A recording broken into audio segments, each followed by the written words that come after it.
We are here with Renato Ascoli, who is the CEO of gaming for International Gaming Technology, or IGT, as the world knows. And IGT, welcome back. Thank you very much. Thank you for having me. IGT, once again, is the sponsor of our CEO one-on-one interviews here at G2E, and is also the sponsors our CEO Insight video interviews that we do throughout the year. So Renato, thank you also for that contribution. Thank you. And as I told you many times, I cannot think of G2E without you and without this chat. We always run right before the madness begins, as we say. So thank you for having me again. Well, thank you for being here, and it's always fun and enlightening. Yes, hopefully. We've had IGT has had a very busy time the past year or two. You've reorganized a lot, both in terms of the organizational structure, but also financially. Tell us bring us up to date a little bit on the reorganization of IGT and what it means for your company moving forward. Well, first of all, I believe we have found a good stability now.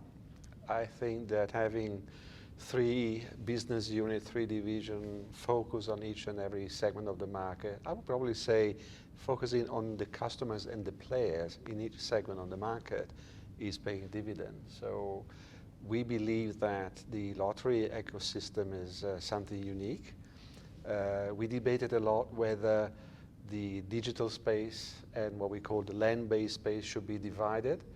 And of course, there are other solutions in our industry that are choosing different organizational structures. But we are laser focused on what players really want. And so we believe that a player who will be accessing games on the internet may have a different attitude, a different mindset in front of a game.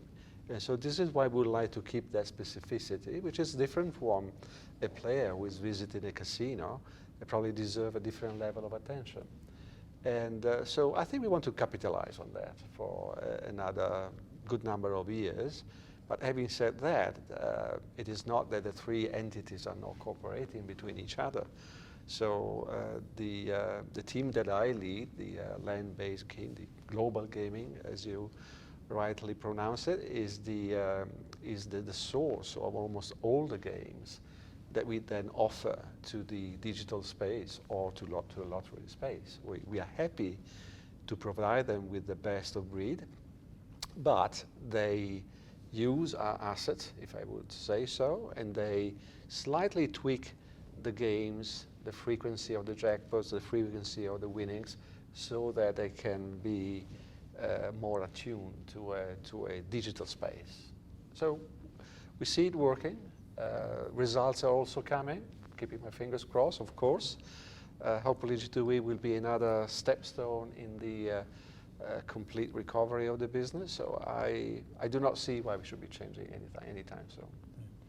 One of the old expressions in this industry is that it's all about the games. Right. And of course, another expression is that it's all about the math, but I guess both can be true. I know that at IGT you go through a very systematic process involving players when you develop a game. Can you describe that process a little bit? Yes. So, well, first of all, during the development of the game, we have at least 2 checkpoints. And we have focus groups, so we invite people to join us on our premises. We ask them to play, we watch their reaction, we take notes about the thing they like or dislike, the thing they understand or they don't, and we revert back to the studios being the developers, the game developers. And so they had 2 chances to see what the impact on players may look like. But even more importantly, when the game is finished, and probably you heard me saying that a lot of times already, but before launching the game into the market, we want to test the game in real life condition. We test it for 90 days We take the last 30 days as a final result of the game. We compare the performance of the game against floor average, and we determine, that was years ago, to launch to the market only games that stay above a certain threshold. So non-performing games do not make the cut, and they are sent back to the studio. So that also, to me, is the most important test that you run, and this is what probably can drive more confidence in customers buying from us. One of the things that's happened in this past year or two has been a lot of external forces that the gaming industry has had to deal with. You know, you can look at the evolution of COVID, we've had supply chain issues, we've got inflation, we've got fears of recession. For international companies such as yours, there are foreign exchange, currency exchange, dislocations, you might call them, disruptions. Tell us a little bit how you are managing through all of those challenges.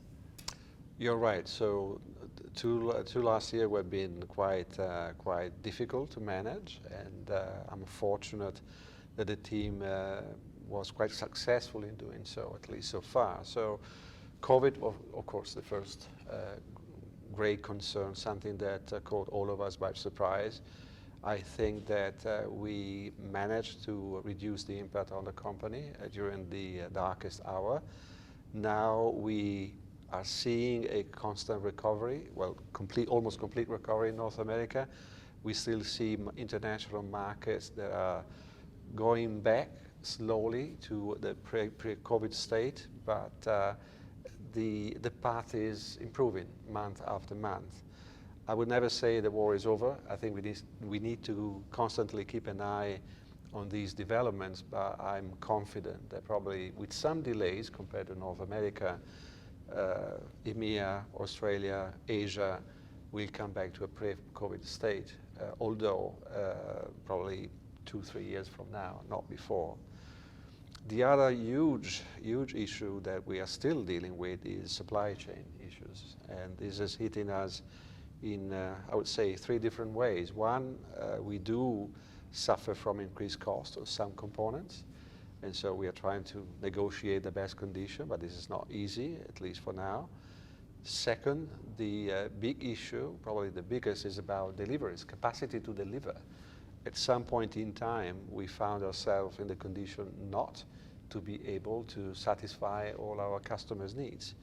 Luckily enough, we are enjoying good demand, and the customer are willing to buy our more recent products, but we are not in a condition to be as timely and as reliable as we were pre-COVID.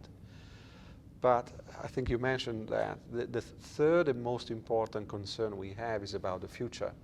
So far, inflation has not translated into a reduced desire to go to casinos, to play, both on land-based casino and on the digital space. But how long is that going to happen? This is something that we are all asking ourselves. We don't have an answer. We are keeping, once again, our eyes open. So far, we do not see, at least in North America, any particular sign of concern. Of all the states, I can only probably mention, I don't know, just a couple, probably Pennsylvania and Michigan, where we saw some softness of performance when compared to 2019. But this could be a reason, it could be something related to other specific conditions. So casinos that are very far away, not easily reachable, are not as attractive. Now you spend more money to refuel your machine. But again, nothing big so far, but definitely something that we need to monitor very closely. So your casino customers and their customers, the players, are holding up so far, and we'll cross our fingers. Yes. Well, thanks, Carlos. You had a major announcement recently on cashless gaming. Yeah. And right. Cashless is one of those things that for a couple of years now has been looked at as one of the next major technological advancements. Tell us a little bit about your cashless product and maybe how you see cashless rolling out in the industry. Right. So yes, we decided almost 5 years ago to invest into this segment and to be innovative in showing something new to the market. I was initially surprised by the difficulty in having your products and your solution approved. I fully understand and I sympathize with all the regulators that are clearly willing to be in control of what's happening in this delicate area of our business. But still, the process was probably more lengthy than I thought.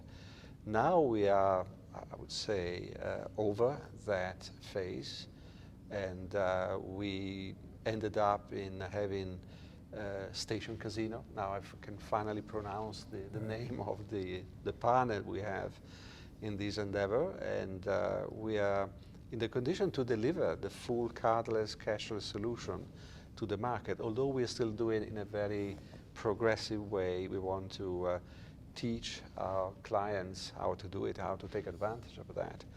So despite the quality of the solution, of course, you won't be surprised to hear me say we believe we are the best, but right. don't take it to the bank. But the more strategic question that you're raising is, what will be the adoption? What will be the pace of the adoption? And I believe, and I see, it will take some time, some more time. I guess that, I'm sure you have a good memory about it, with Tito, the same thing happened, right? So initially, everybody thought it was a good idea, but not every customer and not every player was in the condition to accept it immediately. We need to showcase the product. We need to show that the solution is simple, is convenient, is solid, is financially robust, is creating convenience in the eye of a player and of the customer. And we need to have more people advocating for that solution in the industry. It will take some time, but there will be a tipping point, I'm sure, when everybody will want to jump on the train. Everybody will want to get there and move even more rapidly than we think. So we are committed. We want to support our partners in making things happen, but I'm telling the team, be ready, because at some point in time we'll be in a condition where we'll not be able to satisfy all of our customers' needs. Why is IGT system superior to that of its competitors? Why did Station Casinos decide they should go with you? I believe that we can simplify our customers' life because we are a one-stop solution. If a casino desires to work with us, they do not need to go after another partner for payments. We can provide a full end-to-end solution. And second, and more importantly, I would say, I believe we are the ones who can provide the most convenient solution in the eye of player. So our onboarding process is simple. It doesn't take time. And you can easily transfer money from your account into the machine. And so it's rapid, it's easy, and I believe it's also convenient. And more importantly, we still have other opportunities coming up in this area. We are now thinking of Player 360. We are thinking of getting all the data that we can grab for the system and try to offer to our customers a view of the player which is quite innovative. It's about their attitude to the game. It's about their mindset. They may even change from time to time. If you lose, if you win, your mindset may clearly, rapidly switch from an underwhelming or an overwhelming position. So we would like to offer our customers a way to stay close to their player as they play in real-time conditions. So whatever we are offering today is a solid stepstone in that direction, I think. Right. We're at G2E, of course, where yes, everyone comes to see the newest and best products. What are one or two must-see products at your booth this year? Well, I would name one, and you know what it is. So Prosperity Link. Prosperity Link is a game. It's a brand name, as a matter of fact, encompassing more games, that has done so well since the launch back in April. and all Eilers reports are showing that it's continuing to do very well. We have about 700 games in the market, all doing 2.5, 3 times floor average, and consistently performing well. This is a new game, a multi-layer progressive game, linked, of course, in the standalone area. That was the area where so far we have not been so successful as in other segments of the market. And so to see that finally we are making inroads in segments where we didn't in the past is the most gratifying experience that I can have. And I'm happy to share it with all of the customers we come into G2E. This has been a great overview, Renato. Thank you. Anything else you would like folks to understand about IGT? I hope they understand that we are humble, that we listen, and we improve on feedback, regardless how harsh it could be. That's all I'm asking our customer to tell us. Be true to us, be as harsh and clear about what you want, what you like, and we simply listen and follow through. Very good. Sounds like a good lesson for any company. Probably, yes. Yeah. Renato, thank you very much. Always good to be here. Thank you.